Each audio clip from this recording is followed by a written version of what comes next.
بطه وياسين سيدنا ونبينا وشفيع ذنوبنا وحبيب قلوبنا وطبيب نفوسنا مولانا أبي القاسم محمد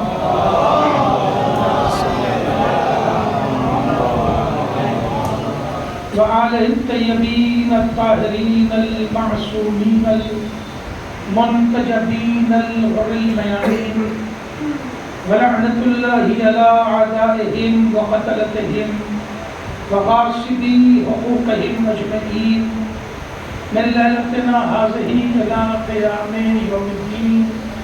أما بعد فقد قال الله سبحانه تبارك وتعالى في كتاب المبين وأصدق القائلين بسم الله الرحمن الرحيم. محترم معرفت آل عمران کے موضوع پر تیسرے مرحلے کی گفتگو آپ کی خدمت میں ارسال کرنے کی سعادت حاصل کر رہا ہوں. گفتگو کل اس منزل تک آئی کہ ایمان معرفت کا نام ہے. بغیر سمجھے بوجھے بغیر جانے کسی بات پر ایمان رکھنا وہ جہل ہے، ایمان نہیں.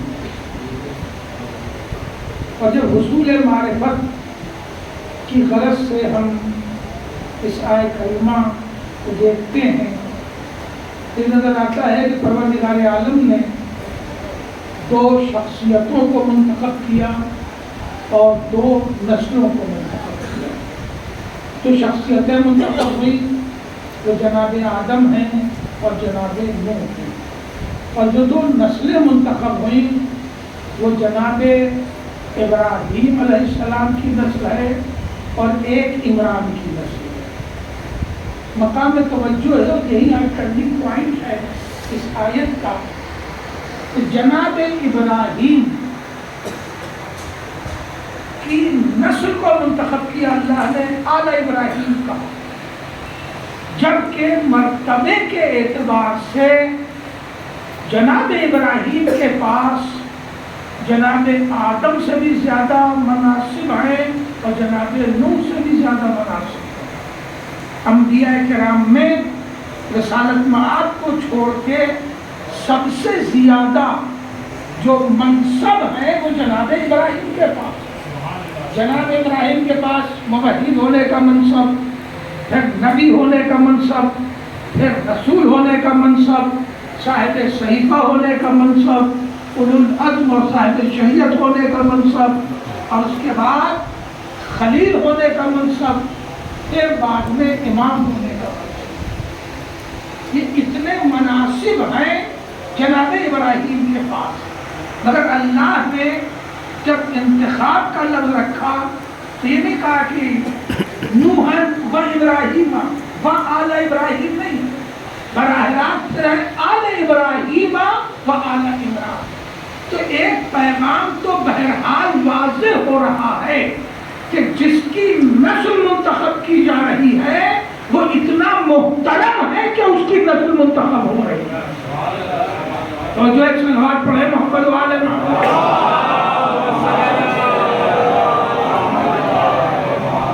جس کی نسل منتخب ہو رہی ہے. لیکن یہی وہ پوائنٹ ہے مقام توجہ میں، یہی وہ نقطہ ہے، یہی وہ دلیل ہے کہ جو آل عمران میں دلیل قائم کرے گا.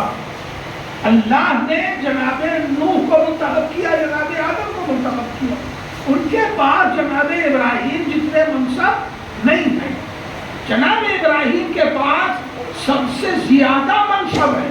اور سب سے بڑی بات یہ ہے کہ جو عظیم منصب امام کا منصب ہے وہ جناب ابراہیم ہی کے زمانے میں اللہ نے اناؤنس کیا ہے. اور پہلے مرحلے میں جناب ابراہیمی کے لیے ارشاد ہوا انی جاعلک للناس اماما.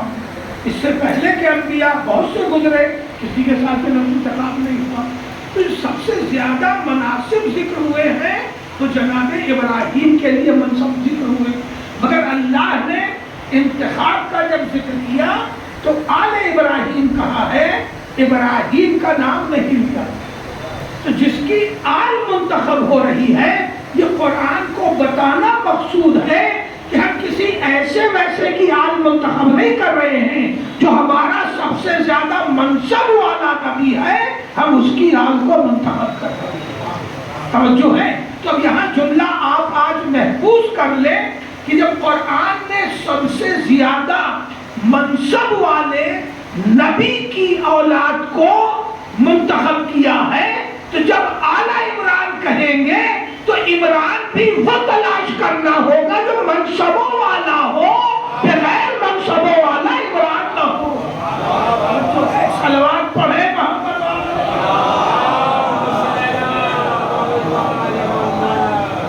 اب اگر خود جناب ابراہیم کی ذات کا مشاہدہ کرے تو جناب ابراہیم کی پوری حیات معجزہ ہے اور پوری حیات مصائب ہے اور پوری حیات جد و جہد ہے اور پوری حیات عبرت ہے۔ جناب ابراہیم کی پوری حیات دیگر تمام انبیاء سے بہت مختلف ہے۔ جناب ابراہیم کی بھی جو ولادت کا وقت ہوا تو نمرود اسی طرح قتل و غارت کر رہا تھا جس طرح جناب موسیٰ کے زمانے میں فرعون قتل و غارت کر رہا تھا، مگر فرعون کے عہد میں جناب موسیٰ کو اللہ نے خود جناب موسیٰ کو فرعون کے گھر میں پلوا دیا۔ تو یہی ایک عبرت تھی اور ایک چیلنج تھا، اسی کے گھر میں پلوا دیا۔ مگر جناب ابراہیم کو اللہ نے کوئی گھر نہیں دیا، بلکہ جناب ابراہیم کی جب ولادت ہونے والی ہوئی تو ان کی والدہ نے جناب ابراہیم کو ایک جنگل میں ولادت فرمایا انہوں نے اور ایک گڑھے میں انہیں ڈال دیا اور گڑھے کا منہ بند کر دیا اور بند کر کے وہ چلی آئیں وہاں جہاں پر کہ وہ محصور رکھی گئی تھی۔ جہاں ایک بات درمیان میں اور عرض کر دوں کہ جناب ابراہیم کے والد کا نام تارخ ہے، آزر نہیں ہے۔ قرآن کی تفسیر میں بنی امیہ نے یہ بھی ایک حرکت کی ہے آل عمران ہی کی طرح کہ جناب ابراہیم کے والد کو آزر بنا دیا۔ آزر ابو لہب کی طرح کا چچا تھا، نہیں جملہ پڑھا، آزر ابو لہب کی طرح کا چچا تھا، جیسے مصطفیٰ کے چچا ابو لہب تھا مگر چچا ہو قرآن نے اسے تبت یدا کہہ کے نکال دیا۔ اسی طرح آزر بھی باپ نہیں تھا، آزر چچا تھا اور اسے بھی قرآن نے نکال دیا۔ اب جب بات پہنچنی چاہیے، یہ آزر کو چچا صرف دشمنی علی میں بنایا گیا، پتہ نہیں آپ بیدار ہیں کہ نہیں۔ آزر کو جو چچا بنایا گیا یہ اصل میں مفسر نے ایک گراؤنڈ پہلے سے بنایا ہے کہ ابراہیم کے چچا کو کافر بتا دو تاکہ کسی بھی نبی کے چچا اور باپ کو کافر بنانا آسان ہو جائے۔ اور جو ایک صلوات پڑھے محمد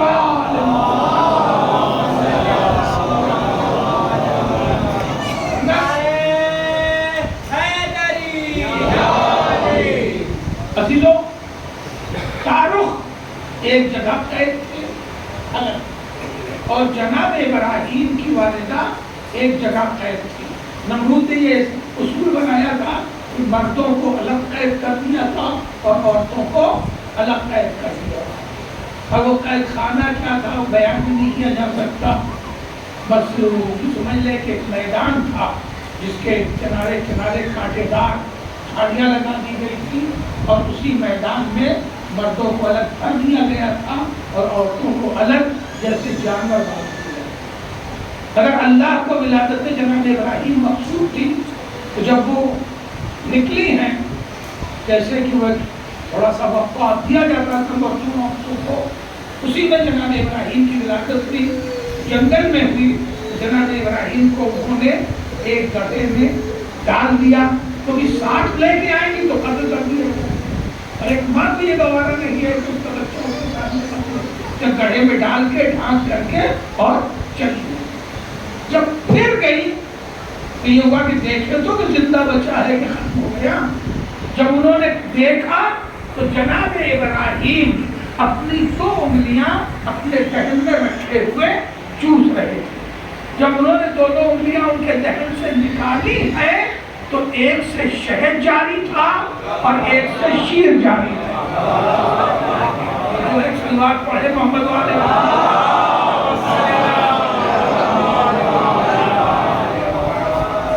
ایک سے شہد اور ایک سے شیر دودھ جاری تھا. اگر جملہ پہنچ رہا ہو میرا، خاص کر کے اگر عورتوں تک پہنچ رہا ہو، تو میں یہ گزارش کروں گا تمام گارجین سے، یہ دودھ اور شہد یہی 2 الہی غذائیں ہیں. دودھ اور شہد یہ 2 الہی غذائیں ہیں. اگر اپنے بچوں کو تندرست پالنا ہے تو انہی دونوں کا استعمال کریں. مگر مزے کی بات یہ ہے کہ اب یہ دونوں بھی خالص نہیں مل رہے ہیں. یہ دونوں بھی خالص نہیں مل رہے. نہ شہد خالص مل رہا ہے نہ دودھ خالص مل رہا ہے.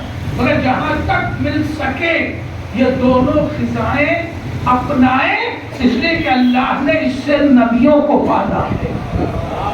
اور جو ہے صلوات پڑھے محمد وآل محمد.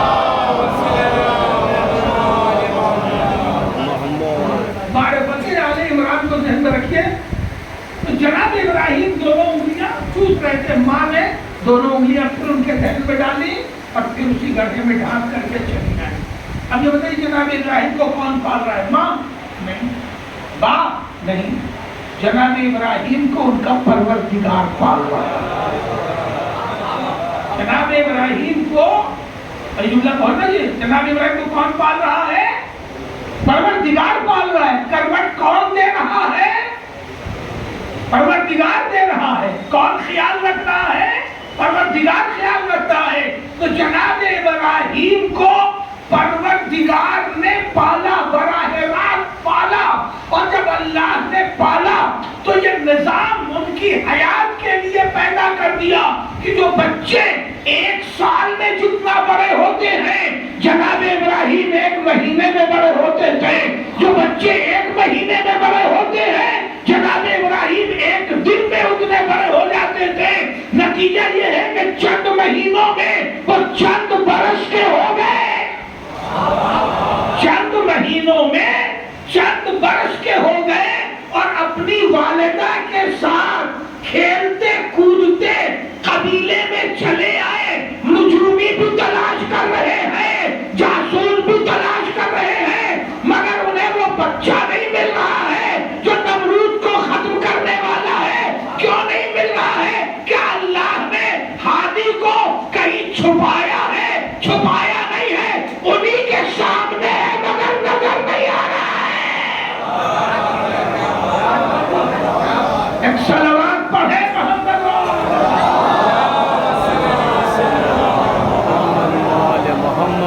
کہیں ہادی کو چھپا کے نہیں رکھا ہے، بس اللہ نے عقل پہ پردہ ڈال دیا. نہیں لفظ نہیں پہنچی. آنکھوں سے بھی تو دیکھ رہے ہیں، ایسا تو نہیں کہ آنکھوں سے دیکھ بھی نہیں رہے. جناب ابراہیم کو جاسوس بھی دیکھ رہے ہیں، نجومی بھی دیکھ رہے ہیں، مگر مسئلہ کیا ہے؟ نجومی تلاش کر رہے ہیں چند ہفتوں اور مہینوں کا بچہ، اور چند ہفتوں اور مہینوں کا کہیں نظر نہیں آ رہا ہے. اللہ نے جسم کو فطرت سے زیادہ بڑا کر دیا. جسم کو فطرت سے زیادہ بڑا کر دیا تو عقلوں پر پردہ پڑ گیا کہ ہادی ہے سامنے مگر پہچانا نہیں جا رہا ہے. اسی طرح اللہ نے امام زمانہ کو کسی جگہ بند کر کے نہیں رکھا ہے. امام ہمارے درمیان ہے مگر نگاہوں پہ پردہ ڈال دیا ہے. سلام پڑھے رحمت.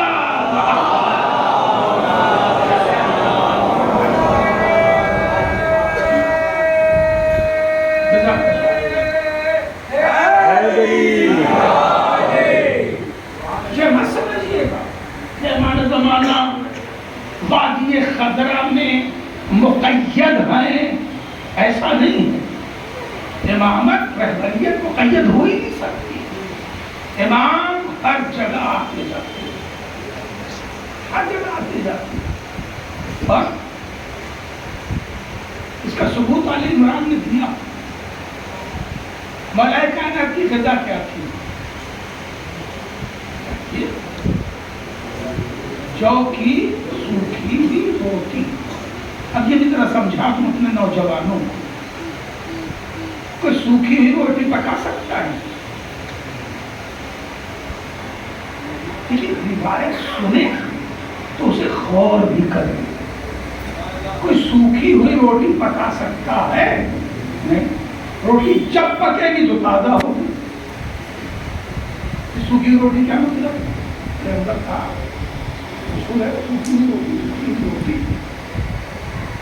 سوکھی روٹی تو پکتی نہیں. روٹی تو جب بھی پکے گی تو تازہ پکے گی.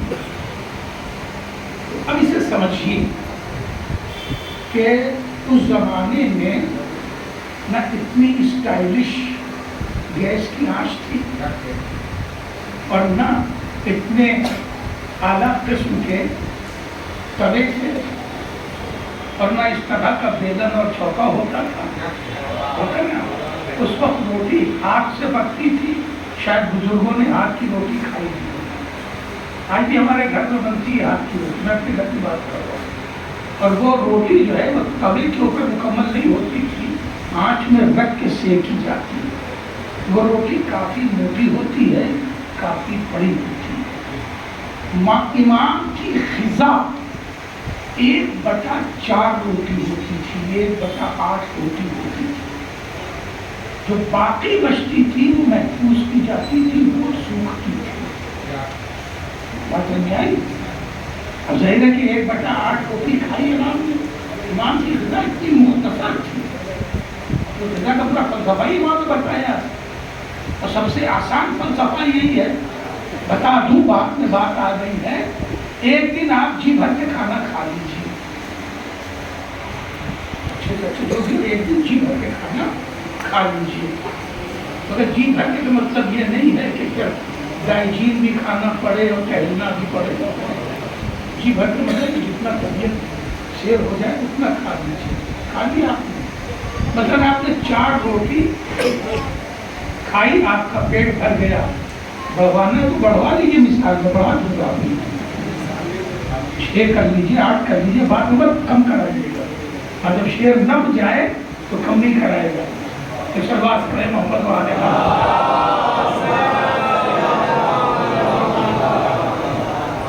جب آپ کو معلوم ہے کہ میں 4 روٹی کھا سکتا ہوں، ٹھیک ٹھاک، بس دوسرے ہی ٹائم 3 کر لیجیے اور تیسرے ٹائم سے 2 کر لیجیے. اور اب 2 کی عادت ڈال دیجیے.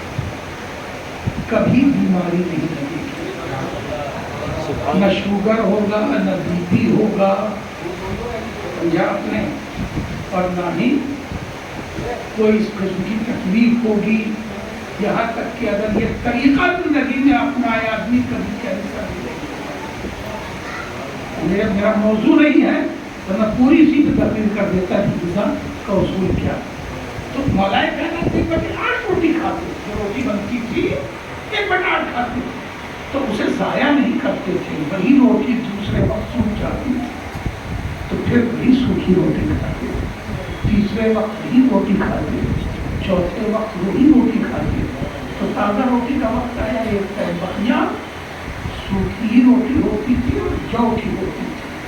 اب دنیا بھر کے نیوٹریشن گیہوں بند کرا رہے ہیں اور جو کھلا رہے ہیں.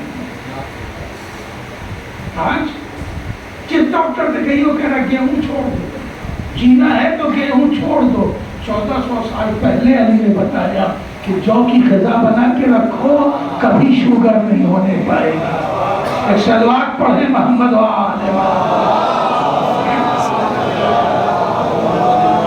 محمد. تو عزیزان محترم، سوال میرا جہاں تھا، وقت بہت ہی لمیٹڈ ہے نا. سوال یہ تھا کہ مولا کائنات کی غذا کیا تھی؟ جو کی سوکھی روٹی. بظاہر کی 4-6 ٹائم تو وہی کھایا، اور سوکھی روٹی کھائی. تو پھر ایک دن 40 جگہ دعوت کا شوق کیوں پیدا کوئی ملامت آپ کو؟ ایک دن 40 جگہ دعوت کا شوق کیوں پیدا ہو گیا؟ جو آ رہا ہے یا علی، یہ میٹنگ ہوئی تھی 40 اس وقت کے مکار ترین لوگوں کے درمیان مولا کائنات کو دعوت دی جائے. سلونی کے دعوے کے بعد یہ سارے فساد شروع ہوئے اور مولائے کائنات نے شکاش کو جگہ پہنچا دی. صاحبان کر رہے ہیں مولائے کائنات نے ایک بار بھی سلونی کا دعویٰ عہد رسول میں نہیں کیا. سبحان اللہ سبحان اللہ. ایک بار بھی سلونی کا دعویٰ عہد رسول میں، حیات رسول میں نہیں کیا. بعد رسول 7 بار سلونی کا دعویٰ کیا ہے. 3 بار مکہ میں، 3 بار مدینے میں اور 4 بار کوفے میں. 7 بار سلونی کا دعویٰ کیا ہے اور عہد رسول میں ایک بار بھی نہیں کیا. کیوں؟ اس لیے کہ یہ حصے مراتب کا مسئلہ ہے. جانتے تھے علی کے رسول میرا استاد ہے. صلوات پڑھے محمد والے.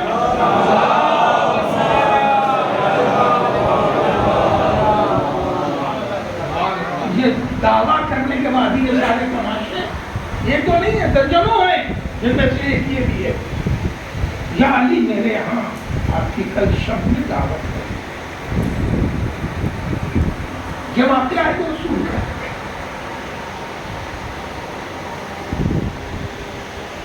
بے شک دوسرا آیا یا علی کل شب میں آپ کی یہ دعوت ٹھیک. تیسرا آیا یا علی کل شب میں میرے دعوت ہے. اب سب واپس جا کہاں رہے ہیں؟ وہیں جا کے میٹنگ کر کے آئے ہیں اور جا رہے ہیں تو اس پریشانی میں مبتلا ہے کہ علی وعدہ بھی جھوٹا نہیں کرتے. نہیں مانے علی وعدہ بھی جھوٹا نہیں کرتے اور وعدہ بھی سب سے کیے جا رہے ہیں.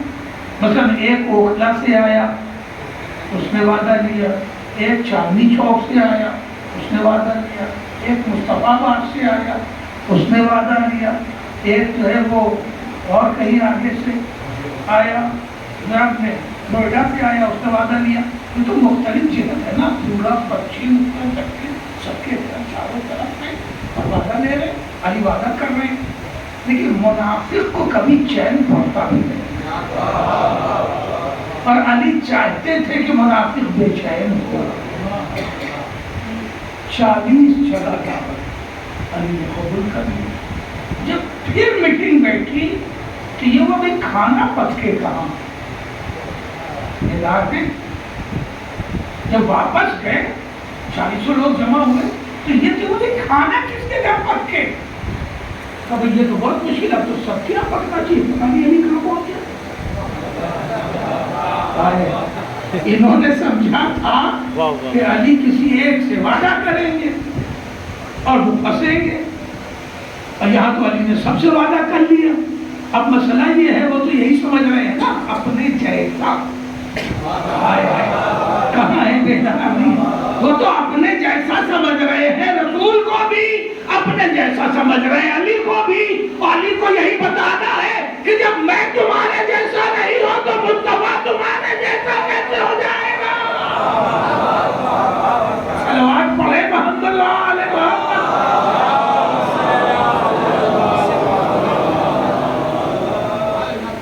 کہنے لگے کھانا تو اب سب کو پکانا پڑے گا کیونکہ پتا نہیں کہاں چلے جائیں.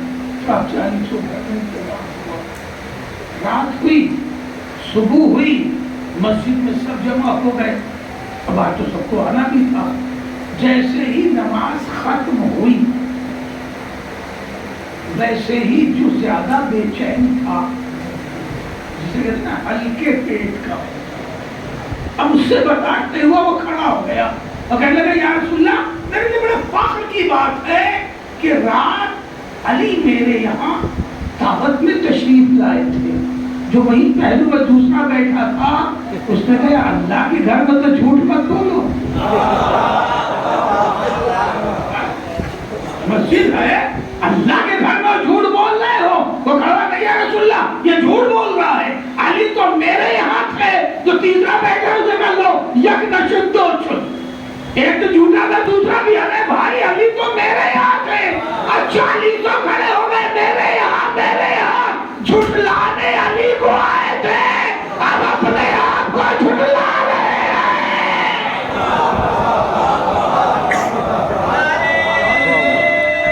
سبحان اللہ سبحان اللہ. یا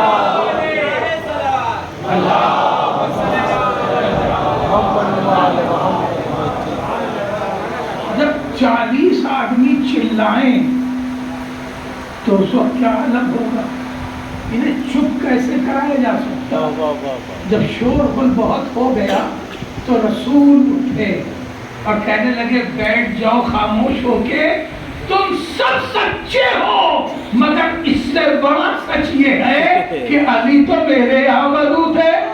سبحان اللہ سبحان اللہ. اب کون ہے جو رسول کو جھٹلائے. واہ واہ واہ. اور جیسے ہی رسول نے یہ بات کہی زہرا نے امامہ نے سبحان اللہ سبحان اللہ. کہا میرے اپنے نانا سے جا کے کہو کہ مسلمان بھی سچے ہیں, رسول بھی سچا ہے, مگر ایک سچ یہ بھی ہے کہ علی تو رات ہمارے یہاں موجود ہے. سبحان اللہ سبحان اللہ. ہمارے ساتھ کھانا کھایا ہے. ابھی یہ بات ختم نہ ہوئی تھی کہ جبرائیل نازل ہوئے. یا رسول اللہ کہہ دیجئے سب سچے, محمد والے محمد بھی سچے, مگر علی کو تو میں نے عرش پر بلایا تھا. سبحان اللہ سبحان اللہ. واہ واہ واہ واہ واہ.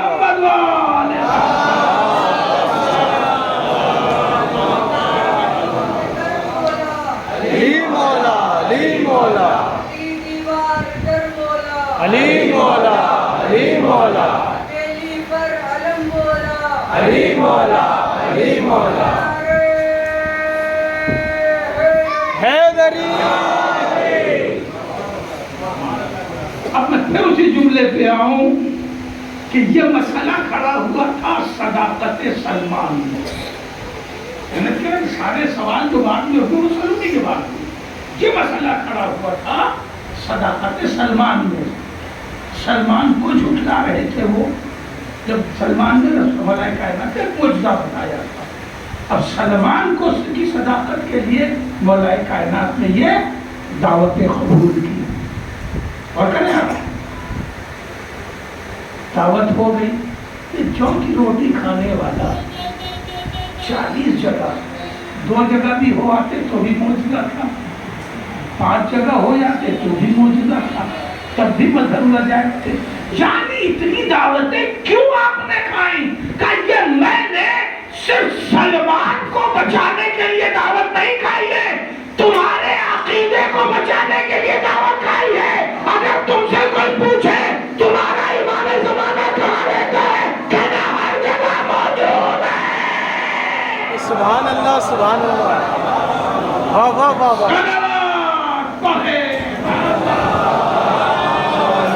صلی اللہ محمد والے محمد. وادی خضرا میں مقید نہیں ہے, بس اللہ نے آنکھوں سے وہ بصیرت چھین لی ہے.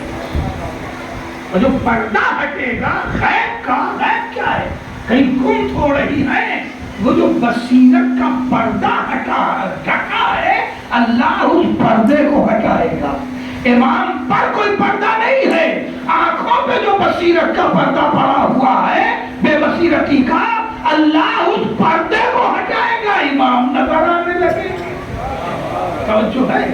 اب اس پر اعتراض ہے بھائی یہ کیسے ممکن ہے, 1400 سال سے ہیں, کتنے بوڑھے ہو گئے. بالکل بوڑھے نہیں, بالکل جوان ہیں. سبحان اللہ 1400 سال کے ہو گئے.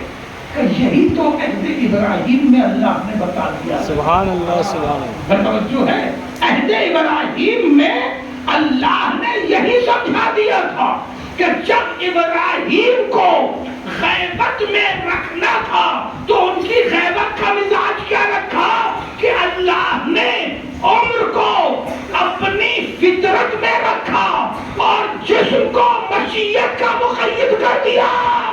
لفظ سنبھالیے, جسم کو مشیت کا مقید کیا اور جسم کو مشیت کا مقید کیا, عمر کو فطرت کا مقید کیا. یعنی عمر جتنی بڑھنی چاہیے عمر اتنی ہی بڑھی, مگر جسم جتنا اللہ نے چاہا اتنا بلند کر دیا. امام زمانہ کے لیے اللہ نے قانون بدل دیا, عمر کو قید فطرت میں رکھا کہ وہ بڑھے اور جسم کو مشیت میں رکھا وہ ویسے ہی رہے. سبحان اللہ, سبحان اللہ, واہ واہ واہ. صلوات پڑھے محمد مجل فرج حیدری یا علی محمد وال محمد مجل فرج. جناب ابراہیم مقام دس میں رکھا اللہ نے, اور جب بڑے ہوئے تو ایک امتحان یہ بھی تھا کہ کوئی اولاد ہی نہیں تھی. کاش جملہ محسوس کر لیں, وہاں قانون اللہ نے کیا رکھا ہے, یہ قرآن تو لوہے محفوظ پر ہمیشہ سے ہے نا, وہاں تحریر قانون کیا ہے, قال ابراہیم, کہ ہم ابراہیم کی نسل کو منتخب کریں گے, اور 90 سال کے ہوتے کوئی اولاد ہی نہیں تھی. 90 سال کے ہو گئے کوئی اولاد ہی نہیں, اور لوہے محفوظ میں کیا لکھا ہے کہ ابراہیم کی اولاد کو منتخب کریں گے. یہ امتحان ہے نا. 90 سال کے ہو گئے تو جناب سارہ نے کہا اللہ کے نبی اب مجھ سے تو اللہ آپ کو کوئی اولاد دے نہیں رہا ہے, ہاجرہ سے آپ شادی کر دیں. جناب ہاجرہ جناب سارہ کی کنیز تھی, جناب ابراہیم کی کنیز نہیں تھی. یہ پورا قانون ہی بن جاتا ہے ایک الگ مقام دہج میں. لہذا جناب سارہ نے انہیں آزاد کیا. پھر جناب ابراہیم نے عرض کیا میں ایک بوڑھی عورت ہوں, اس سے ایسا مذاق نہیں کرنا کرتا, اور ابراہیم تو ایک دم ہی بوڑھے ہو چکے. تو اس نے یہ کہا کہ بی بی ہوتا وہی ہے جو اللہ چاہتا, ہوتا وہی ہے. اب اس کی قدر آپ نے ماشاءاللہ کی, مجھے اس کا اندازہ نہیں لگایا. آج تو سب اللہ والے ہیں, کہہ دیا تو یقین کر لیا. جہاں نمرود کی پرستش ہو رہی ہو وہاں اگر کوئی یہ کہے کہ ہوتا وہی ہے جو اللہ چاہتا ہے تو فوراً سارا ٹھٹک گئی کہ یہ کوئی عام آدمی نہیں ہو سکتا. تو کون ہے؟ کہا میں اللہ کا فرشتہ ہوں, آپ کو خوشخبری دینے آیا ہوں. تو یقین ہو گیا کہ یہ فرشتہ ہے, کیونکہ اس کفر کے ماحول میں اللہ کی باتیں کر رہا ہے. اس کے بعد اللہ نے جناب سارہ کو جو بیٹا دیا اس کا نام اسحاق ہے. اب پڑھیے آئے ان اللہ اصطفیٰ آدم ونوحا وآل ابراہیم وآل عمران علی العالمین. ہم نے آدم کو منتخب کیا, نوح کو منتخب کیا, اور ابراہیم کی اولاد کو.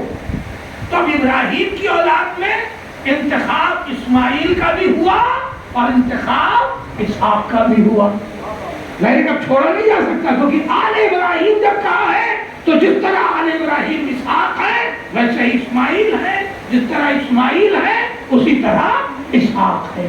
دونوں کا انتخاب کیا, مگر مقام ابتلا اور مقام قربانی میں اللہ نے جسے پہلے اتارا وہ اسماعیل ہے. جب جناب ابراہیم پھر پہنچے ہیں تو اللہ نے کہا ابراہیم اب اپنے بیٹے کے ساتھ مل کے کعبہ بناؤ. کعبہ بن گیا.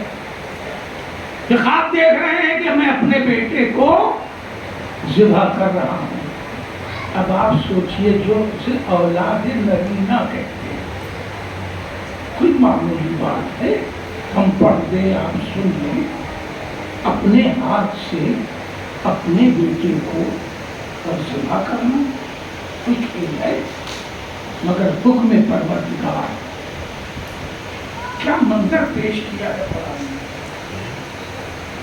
جناب ابراہیم نے تیسرے دن جب وہی خواب دیکھا، سیم 3 دن،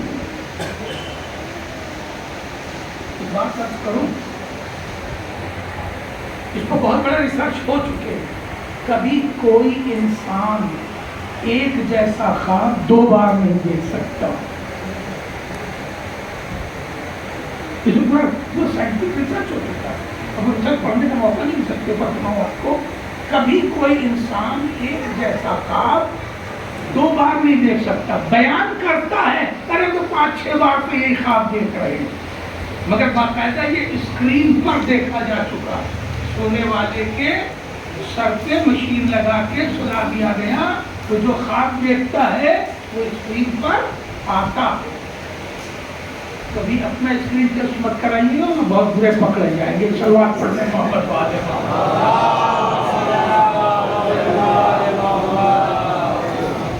دماغ ہے نا، صلوات نہیں مل کے پڑھے محمد۔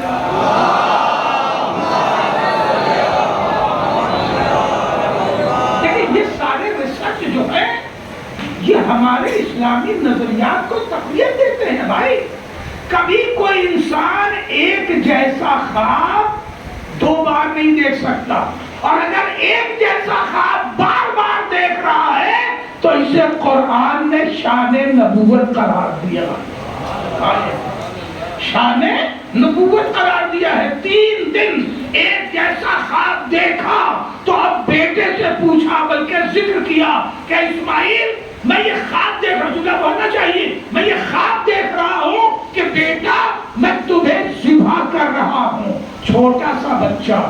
اور یہ 100 سال کے بوڑھے آدمی، بیٹے کو کہنا چاہیے تھا عمر زیادہ ہو گئی ہے، اب آپ سکیا گئے ہیں، اب آپ کو نیند ٹھیک سے نہیں آتی، کیا کیا خواب دیکھنا کہنا چاہیے نا۔ قرآن کیا کہہ رہا ہے؟ جناب اسماعیل نے یہ کہا میرے بابا آپ کو جو اللہ کا حکم ملا ہے آپ اس پر عمل کر ڈالیے، ستجدنی انشاءاللہ من الصابرین، انشاءاللہ آپ مجھے صبر کرنے والوں میں پائیں گے۔ گویا اسماعیل نے بچپنے میں فیصلہ کر دیا کہ نبی کا خواب بھی عام انسانوں جیسا نہیں ہوتا۔ لفظ بولنی چاہیے، نبوت کا خواب بھی عام انسانوں جیسا نہیں ہوتا، تو جس کا خواب عام انسانوں جیسا نہ ہو اس کی حقیقت عام انسانوں جیسی کیسے ہو جائے گی؟ صلوات پڑھے بابا۔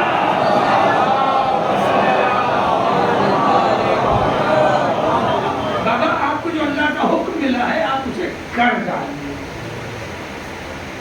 بیٹے کو لیا، تفصیل میں رک نہیں رہا ہوں، مینا میں آئے، ہاتھ پیر باندھا، گلے پہ چھری رکھ دی۔ ابھی آپ کو 1 مہینہ 8 ہی دن ہوئے ہیں قربانی کی۔ ایک بکرا ذبح کرنے میں کتنا ٹائم لگتا ہے؟ زیادہ سے زیادہ 7 سے 10 سیکنڈ۔ نہ چھری تیز ہو تو 5 سیکنڈ ہی 6 سیکنڈ میں 3 بار چھری چلے گی اور ذبح ہو جائے گا۔ بکرا جس کی جلد بہت موٹی ہوتی ہے تو آدمی میں تو اس سے بھی کم لگے گا نا۔ اور جناب اسماعیل کے ہی گلے پہ چھری تھی، یہ مت سمجھے کہ دمبے پر چھری تھی، ایسا نہیں، چھری جو چلی تھی تو گلا اسماعیل ہی کرتا، کیونکہ جب لوٹے ہیں تو یہاں پر نشان کے لوٹنے کے لوٹے گلے پر ہے نا، جسے کہتے ہیں فرسٹ لیئر آف اسکن جو ہے کٹی تھی، یہاں پہ نشان لے کے لوٹے۔ جناب اسماعیل چھری گلے پر ہی رکھی گئی اور بڑھی وہیں پر، اور ادھر جیسے ہی بڑھی ویسے ہی اللہ نے کہا کون ہے کہ جس قربانی کو اپنے سر لے لے. نور حسین کھڑا ہوا اور اس نے آواز دی پھالنے والے اس قربانی کو میرے حوالے کر دے. اس قربانی کو میرے حوالے کر دے. ادھر قرآن نے چیخ کے کہا وَفَدَيْنَاهُ بِذِبْحٍ عَظِيمٍ. ہم نے اس قربانی کو ذبح عظیم میں منتقل کر دیا. یعنی اپنے ہاتھ سے گلے پر چھری رکھ کے اپنے بیٹے کو ذبح کرنا، اسے قرآن نے ذبح مانا ہے، ذبح خاص مانا ہے، مگر ذبح عظیم نہیں مانا، کیونکہ ذبح عظیم کی طرف منتقل کیا گیا. صلوات پڑھے محمد و آل محمد.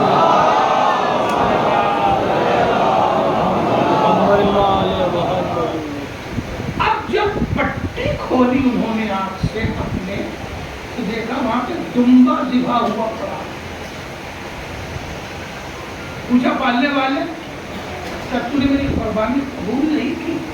لیکن یہ نبوت کا عمل ہے جسے اپنے عمل پر یقین ہے، کوئی شک نہیں، کوئی تردد نہیں، کوئی خوف نہیں ہے، تو اللہ قبول کیوں نہیں کرے؟ لہذا شکوہ کیا پالنے والے میرے خلوص میں کوئی کمی نہیں. اور یہ گارنٹی ایک نبوتی کی یقین کا ہو کرتی ہے، تو نے قبول کیوں نہیں کیا؟ تو آواز آئی وَفَدَيْنَاهُ بِذِبْحٍ عَظِيمٍ. میں نے اسماعیل کو بچا لیا ہے اور اس قربانی کو میں بڑی قربانی میں منتقل کر دیا ہے. میں سوال کرنا چاہتا ہوں، سیکنڈ 10 رکھ لیجیے میکسیمم. 10 سیکنڈ میں اللہ نے جبرائیل کو حکم نہیں دیا. جبرائیل جنت سے دمبا لے کے بھی آئے، اسماعیل کو ہٹا بھی دیا، دمبے کو رکھ بھی دیا، اور دمبا ذبح بھی ہو گیا. ٹائمنگ کتنی ہے؟ 10 سیکنڈ. بیدار ہے نا؟ یعنی اسی 10 سیکنڈ میں اللہ نے حکم بھی دیا، دمبا بھی دیا جبرائیل نے، اور جبرائیل لے کے زمین پر بھی آ گئے، اسماعیل کو ہٹا بھی دیا اور دمبے کو رکھ بھی دیا. یہ سب ہو گیا 10 سیکنڈ میں. بھائی دمبا تو 10 سیکنڈ میں اتنا سارا سفر طے کر لے اور مصطفیٰ کو معراج ہو تو مسلمانوں کو ایمان نہ ہے. سبحان اللہ، سبحان اللہ، ہائے ہائے، واہ واہ واہ، صلوات پڑھے محمد و آل محمد. سبحان اللہ، سبحان اللہ، کیا دلیل ہے، واہ واہ واہ.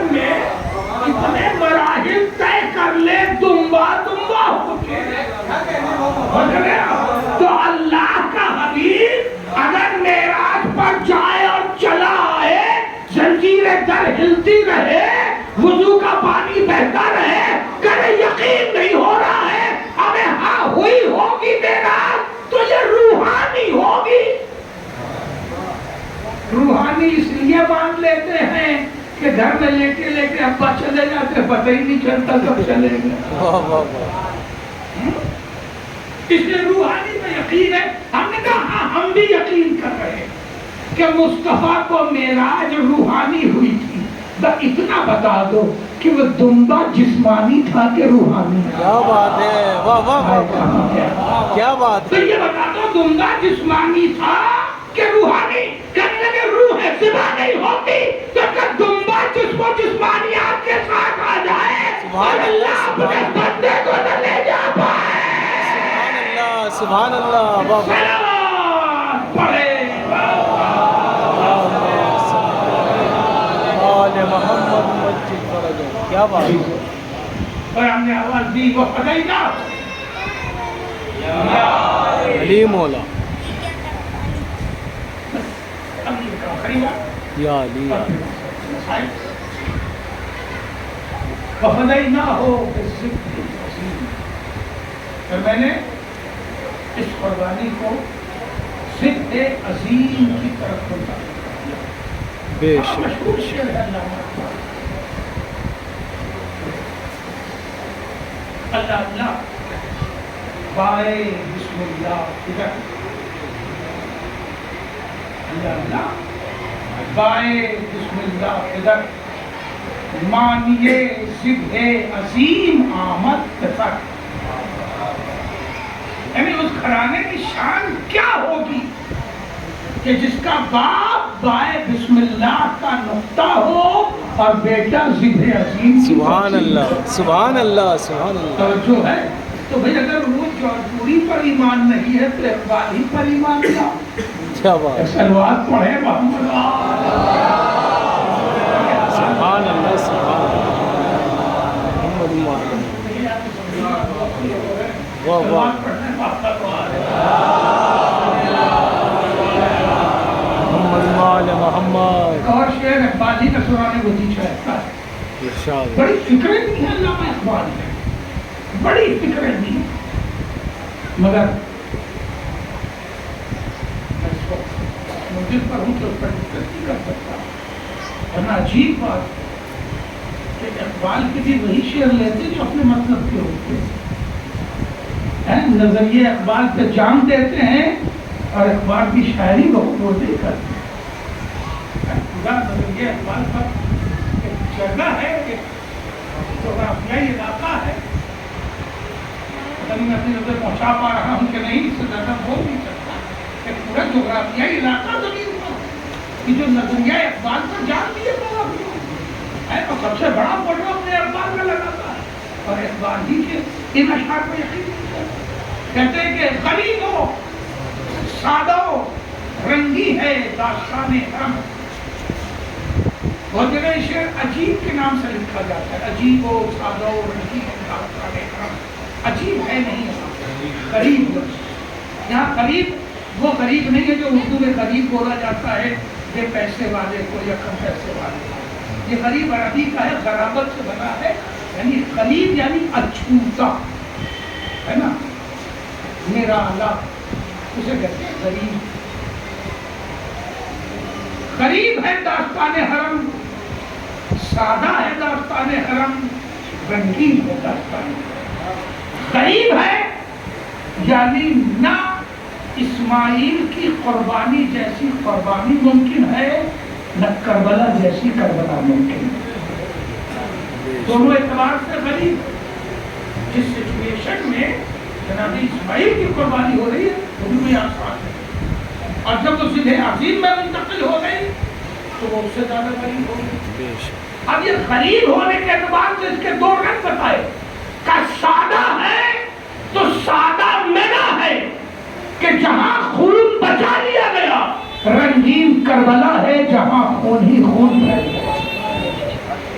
اب کہتے ہیں کہ نہایت اس کی حسین, ابتدا ہے اسماعیل, انتہائی کربلا, انتہائی خواب کربلا, اور ابتدائی خواب منا ہے.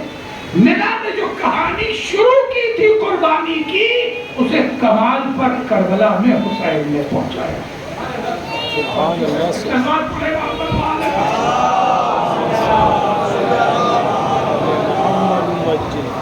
اب یہاں سے میں فکر آپ کے حوالے کرنا چاہوں گا, اور ایک بات مکمل کرنا ہے. بہت مشہور حدیث ہے رسول کی, حسین منی وانا من الحسین. ہر امام بارگاہ میں اور عمومیت سے جیسی تشریح کی جاتی ہے وہ علماء کرتے ہیں, وہ تشریح یہ کرتے ہیں کہ حسین میرا مجھ سے ہے, یعنی میری بیٹی کا بیٹا, یعنی حسین کا وجود میرے وجود کی وجہ سے. نہ میں ہوتا تو بیٹی نہیں ہوتی, بیٹی نہیں ہوتی تو نواسا نہیں ہوتا. اور انا من الحسین کی تشریح یہ کی جاتی ہے کہ اور حسین کی بدولت میرا دین ہے, میرا نام ہے, میرا کلمہ ہے. اور کہتے ہیں مجھے اس تشریح سے کوئی اعتراض نہیں ہے, مگر ایک سوال ضرور ہے کہ عربی ادب و بلاغت کے اعتبار سے اس سے چھوٹی مگر اس سے طویل کوئی حدیث ہے بھی نہیں. اس میں ایک بیچ میں عربی زبان کا حرف ہے من, اور بقیہ دونوں طرف ناؤن ہے اسم. حسین منی وانا من الحسین, پہلے بھی حسین ہے آخر میں بھی حسین ہے. دونوں حسین کو دیکھ لیے الگ کر لیجئے. اب دو حق بنتے ہیں انا اور منی کا ایے کا معنی بھی ہوتا ہے میرا ہے نا. ایے کا معنی بھی ہوتا ہے میرا. انا کا معنی ہوتا ہے میرا. تو دو حسین ہے دو میرا ہے بیچ بچتا ایک من. ایک حرف سے پوری حدیث بنی ہے. اتنی چھوٹی اور اتنی مختصر مگر اتنی طویل المعنی مجھے کوئی دوسری حدیث نظر نہیں آئی. اس پہ سینکڑوں کتابیں لکھی جا چکی اور مزید لکھی جائیں گی مگر میں فکر ایک بات پہ نظریہ پہنچانا چاہتا ہوں. رسول نے کہا حسین منی حسین میرا مجھ سے ہے. تو اس سے کا مطلب کیا ہے؟ اس سے کا مطلب یہ ہے کہ میرے وجود کی وجہ سے حسین کا وجود ہے. ٹھیک ہے تھوڑا دیر لگانا ہے آپ کو. اب کا انا من الحسین تو اب یہاں سے کا معنی بدل جا رہا ہے کہ میری حسین کی وجہ سے میرا نام ہے.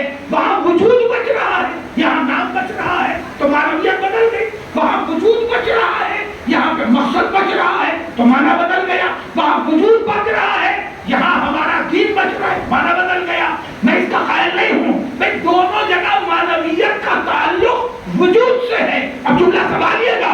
حسین منی یعنی میرے حسین کا وجود میری وجہ سے وجود پڑھ رہا ہوں. میرے حسین کا وجود میری وجہ سے وَأَنَا مِنَ الْحُسَيْنِ اور میرا وجود بھی حسین کی وجہ سے ہے. وہ کس طرح سے ہے؟ وہ اس طرح سے ہے کہ جب چھری اسماعیل کے گلے پہ رکھی گئی تو نور مصطفیٰ صلب اسماعیل میں آ چکا تھا. نور مصطفیٰ صلب اسماعیل میں آ چکا تھا. اگر اسماعیل زندہ ہو جاتے تو نور مصطفیٰ وجود میں نہیں آتا. حسین نے اپنے سر قربانی لے لی میرے وجود کو آگے بڑھا دیا. سبحان اللہ سبحان اللہ. واہ واہ واہ واہ واہ واہ واہ.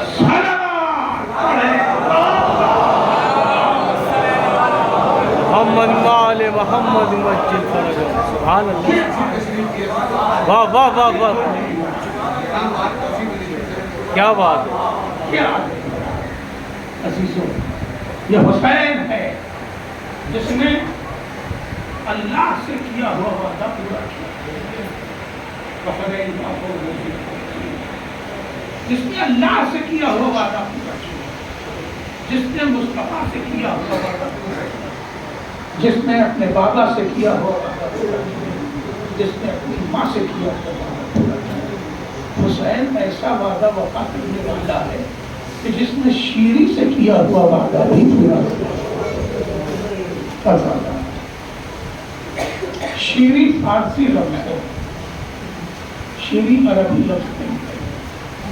جناب شیری عربی نہیں تھی عجمی ایرانی. اور یہ بھی کنیز تھی جناب شہربانو کی.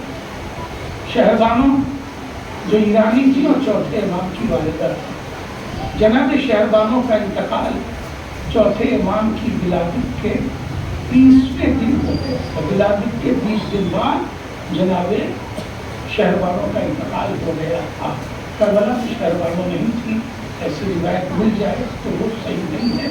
یہ جو میں بتا رہا ہوں 11ویں امام کی روایت ہے کہ جناب شہربانو کا انتقال ولادت کے امام جناب چوتھے امام کی ولادت کے 20ویں دن ہو گیا تھا. 11ویں امام کی روایت واضح ہو گئی بات.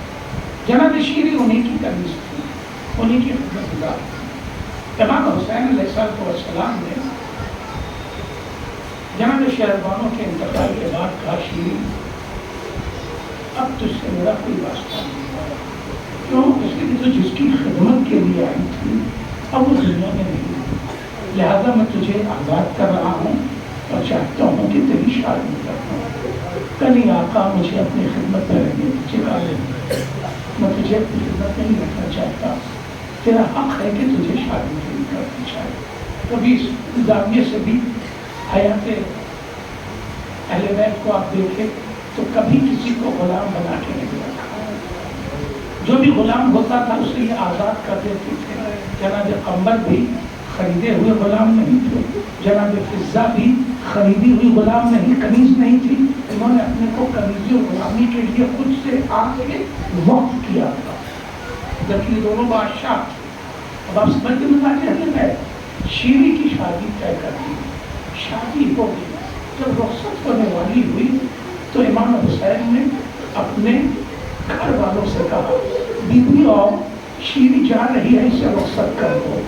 سنو گے، جو بھی بیوی آتی تھی وہ شیری کے لیے تحفے میں ایک چادر لے کے آتا، کپڑا اس وقت کا سب سے قیمتی، سونے سے زیادہ قیمتی کپڑے کو سمجھا جاتا تھا۔ اب میرے نوجوان سے نہیں سمجھ پائیں گے، مگر اب وقت نہیں ہے کہ میں اس پر ڈسکس کروں، کبھی فضائل چادر دیکھا کروں گا تو ضرور ڈسکس کر دوں گا۔ کپڑا بہت قیمتی چیز تھی، اسی لیے یہی تحفے میں دیا گیا۔ جناب زینب نے ایک چادر دی، جناب ام کلثوم نے ایک چادر دی، جناب لیلا نے ایک چادر دی، جناب رباب نے ایک چادر دی، جناب سلمہ نے چادر دی، جناب بنین نے چادر دی، جناب فروا نے چادر دی۔ شیری نے کہا آقا میں اتنی چادریں لے کے کیا کروں گا؟ حسین نے کہا شیری لے جا، کسی دن یہ چادریں تیرے بہت کام آئیں گی۔ نے کہا آقا چلی جاؤ، آپ مجھے رخصت کر رہے ہیں، آپ مجھے نئی زندگی دینا چاہتے ہیں، آپ دے رہے ہیں تو مجھے قبول ہے، میں چلی جاؤں گی، مگر آقا ایک وعدہ کریے، آقا ایک بار آپ میرے گھر ضرور آئے۔ حسین نے سر جھکا دیا، کچھ دیر خاموش رہے اور اس کے بعد کہا اچھا جا شیری، یہ وعدہ رہا کہ یہ حسین تیرے گھر ضرور آئے گا۔ جیسے یہ جملہ پورا ہوا کہنے لگی آقا آپ اکیلے آئیں گے؟ نہیں، آقا عباس کو بھی لائیے گا،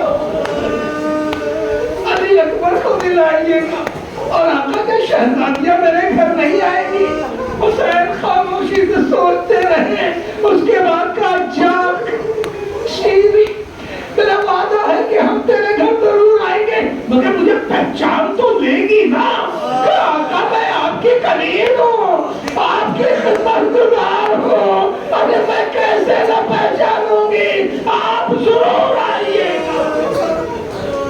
اگر کسی کو میں نہ بنائے سوائے غم امام کنیز کی شادی ایک قبیلے کے سردار تھے جو رہے کوفہ اور شام میں قبیلہ آباد تھا، سردار کی بیوی بن کے گئی تو یوں بھی باعزت ہے، مگر اس کے ساتھ اس کے سسرال میں یہ بات مشہور ہو گئی کہ یہ دلہن جو آئی ہے اتنی خوش قسمت ہے کہ آقا حسین نے اس کے گھر آنے کا وعدہ کیا ہے، اس لیے قبیلے کی ہر عورتیں شیری کی زیارت کو آنے لگی کہ وہ دلہن کون سی ہے کہ جس کے گھر آنے کا وعدہ فرزند رسول نے کیا ہے۔ ایک زمانہ گزرا، جیسے ہی شیری کو یہ خبر ملی آقا نے مدینہ چھوڑ دیا، شیری نے کمرے درست کرانے شروع کر دیے، گھر درست کرانا شروع کر دیا۔ میرا آقا سفر میں نکلا ہے تو ضرور میرے گھر آئے گا، یہ بیویوں کا کمرہ ہے، یہ آقا زادوں کا کمرہ ہے۔ محل کے کمرے درست کرا دیے، پھر اسے خبر ملی آقا مکہ سے آگے بڑھ رہے ہیں۔ اب وہ اپنے گھر سے نکلتی اور شاہراہ تک جاتی، کچھ دیر انتظار کرتی، واپس شام کو گھر آ جاتی۔ میرا آقا آج بھی نہیں آیا، میرا آقا آج بھی نہیں آیا۔ پھر خبر معلوم ہوئی کہ حکومت سے کہیں جنگ چھڑ گئی ہے، کہیں لڑائی ہو رہی ہے، ڈرتی رہی میرا آقا ادھر سے نہ گزرے، میرا آقا ادھر نہ جائے۔ ایک دن جیسے ہی انتظار کر کے لوٹی، کنیزوں نے کہا بی بی قافلہ آ رہا ہے، اور قافلے والوں نے جو لشکر ساتھ ہے کام یہی ٹھہریں گے۔ کنیز نے کہا، شیری نے کہا کنیزوں سے کہ جاؤ، ہمیں کسی کا انتظار نہیں ہے، انہیں ٹھہرا دو۔ وہ عام جگہ ٹھہرا دیے گئے۔ پھر کنیزوں نے آ کے کہا بی بی اس قافلے کے ساتھ کچھ لٹی ہوئی عورتیں بھی ہیں،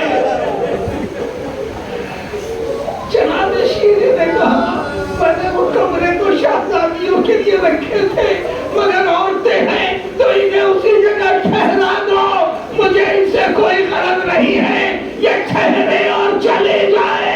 ارے ادھر جیسے ہی حجرے میں بیویاں ٹھہرائی گئی، وہاں سے سسکیوں کی آوازیں آنے لگی۔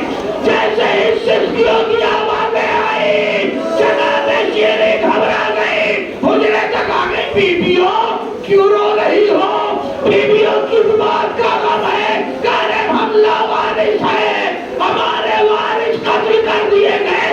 بی بی تیرے بڑے احسان مند ہے یہ فوجی، تو ان سے کہہ دے کہ تھوڑی دیر کے لیے ہمارے وارثوں کے سر ہمیں دے دے۔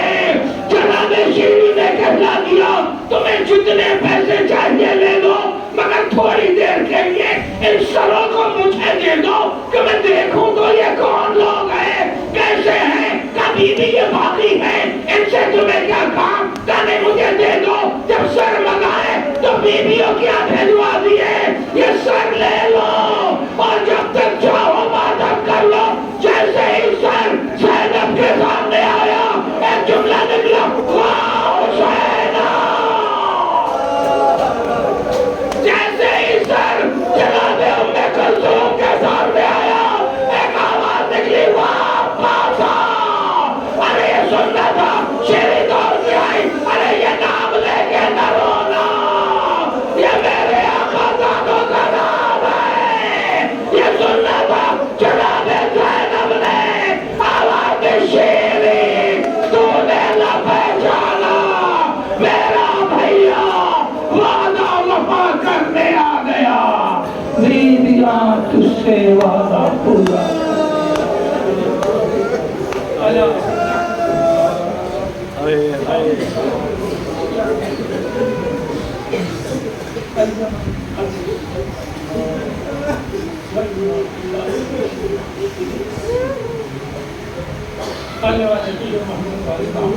السلام اس مجلس سے تذکر آنے والے تمام جہاں دیا جان مال کی ستقابل کی حفاظت فرما، تمام مومن مومنات کی حاجت دنیاوی اور اخروی کو پورا فرما۔